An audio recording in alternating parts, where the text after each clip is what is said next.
Bledsoe was arrested. Patrick Montgomery was in court. Jonathan Manapa will stay in federal custody. No, I don't take responsibility at all. Hey everyone, welcome to the show. So 62-year-old New Jersey resident and Air Force veteran James Breheny was a county coordinator for the New Jersey Oath Keepers group on January 6th. So he was a part of the leadership team, so to speak. And in December of 2020, Breheny had sent an invitation to Oath Keepers founder Stuart Rhodes. He asked Rhodes to come to a leadership meeting that he was holding in Pennsylvania. And Breheny wrote in this message to Rhodes, quote, "This will be the day we get our comms on point with multiple other patriot groups, share rally points, etc. This one is important, and I believe this is our last chance to organize before the show. This meeting will be for leaders only." And then Breheny also mentioned that they weren't going to be allowing any cell phones inside this meeting. He said that they would need to be in Faraday bags, which for anybody who doesn't know, that blocks the signal of the phone, doesn't allow for recording and so forth. So that he was saying, before people even enter, their phones have to be in a Faraday bag. Kind of odd, isn't it? I mean, when you're doing absolutely nothing wrong, nothing illegal, but yet you don't want any of your attendees to be tracked or possibly have their phones accessed. Anyway, on January 6th, Rhodes added Breheny to an encrypted signal group that was called DC Op Jan 621. And it was in that encrypted group that Rhodes told everybody in there about their quick reaction force. That was the group that they had stationed. You guys will recall, they were stationed at a hotel near the Capitol, and they had a ton of weapons. So Breheny was initially seen on the Capitol grounds. He was outside the East Rotunda doors, and he was among a mob that was extremely violent. They were assaulting officers. They were throwing things at them, hitting them with various objects. They were spraying them with chemicals. Now, Breheny didn't take part in any of that violence himself, but he stood there watching it all go down. So he knew this was far from a peaceful protest. So he was later seen entering the Capitol. He walked around the rotunda, and then he, approximately 5 to 6 minutes later, exited. Following the Capitol attack, Breheny sent a bunch of messages to people. He was boasting about his crimes, and he wrote things like, quote, "I breached the Capitol door," and, quote, "We breached the door, baby." And Breheny clearly knew that they did something wrong, that this wasn't kosher or wasn't legal, because he told one of his contacts that he was going to, quote, "clear chats."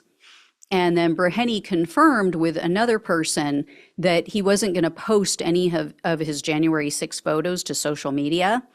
And then on January 8th, Breheny followed the advice of someone who messaged him, and he deleted all of his photos and his entire Facebook account.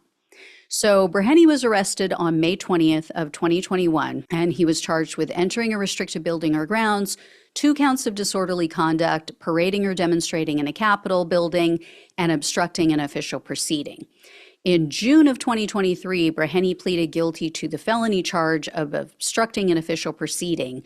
So he was looking at up to 20 years in prison, 3 years of probation, and $250,000 in fines. The prosecutor, though, requested an extremely weak sentence. They asked for only 3 years of probation, 6 months of home confinement, 120 hours of community service, and $2,000 in restitution. And in their sentencing memo, the government said that Breheny had provided, quote, "substantial assistance" in their other cases, basically against the Oath Keepers. So that's why they went so easy on him. They wrote in part, quote, "Breheny was cooperative and truthful when he was first approached by law enforcement less than a week after this offense. When Breheny was charged and arrested, he reached out through counsel almost immediately to offer to cooperate, and he began proffering with law enforcement shortly thereafter. Much of the information he provided has been corroborated by other witnesses and objective evidence, such as messages, video, photographs, and other data recovered from his phone and the devices and accounts of others recovered by law enforcement. So the prosecutor recommended a 6-level downward departure from what the standard, normal federal sentencing guidelines would be. U.S. District Judge Amit Mehta presided over this case, and he said, I basically agree. He basically gave them everything they want. He sentenced Breheny to only 3 years of probation, the first 6 months of which will be served on home detention, and then he was ordered to pay $2,000 in restitution. So, like I said, the prosecutor got basically everything they asked for except for the community service. Also, I should point out the prosecutor requested home confinement, and that's different than home detention, which is what the judge ultimately agreed to. So under home detention, which is, as I said, what he got, you can still leave your house. So you can go to work, you can go to church, medical appointments, things like that are a necessity. Under home confinement, it's basically you're in prison in your own home, which sounds great to me. I mean, don't threaten me with a good time. You can't leave for any reason. So I don't know about this one. I know they say he cooperated, he gave substantial assistance, but he tried to destroy evidence of his own crimes. And, as a veteran, he definitely knew better. Should have had loyalty to the country, not to the apricot Antichrist. So we'll see if, we hear from him in the future. But yeah, the good news is he did plead to a felony, so won't be voting anytime soon. Definitely won't be voting this November. Anyway, I will let you guys all know if I hear any more. Thank you so much for watching and listening.